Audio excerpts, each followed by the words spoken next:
আমাকে এখন আপনারা যেখানে দেখছেন এটা আমাদের জাহাজের ইঞ্জিন কন্ট্রোল রুম। তো জাহাজের এই এত হাজার হাজার মেশিনারিজ এগুলোকে মেনটেন করার জন্য আমাদের কিছু মোটরসাইকেল যেরকম মোবিলের দরকার হয়, আমাদের এই জাহাজেও এরকম লুব্রিকেশন অয়েল বা যেটাকে আপনারা মোবিল বলেন মোটরসাইকেলের জন্য, এরকমের কিছু অয়েল আর কিছু কেমিক্যালের দরকার হয়।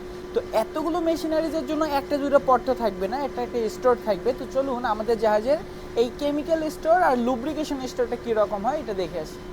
আমি অলরেডি চলে এসেছি, যে এখন যেখানে যাচ্ছি এটা আমাদের জাহাজের কেমিক্যাল স্টোর এবং লুব্রিকেশন স্টোর।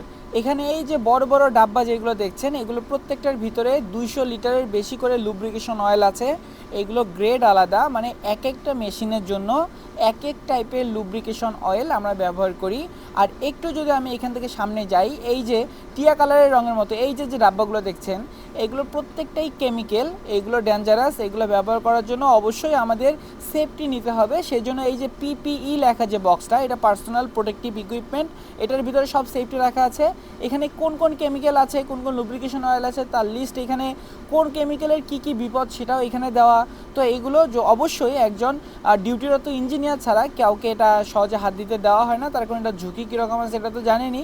আর এইখানে যে লুব্রিকেশন অয়েলগুলো দেখছেন, এগুলোর কাজ এক একটা মেশিনের জন্য আমরা এক এক রকমের লুব্রিকেশন অয়েলও ব্যবহার করি। তো ধন্যবাদ ভিডিওটি দেখার জন্য। আসসালামু আলাইকুম।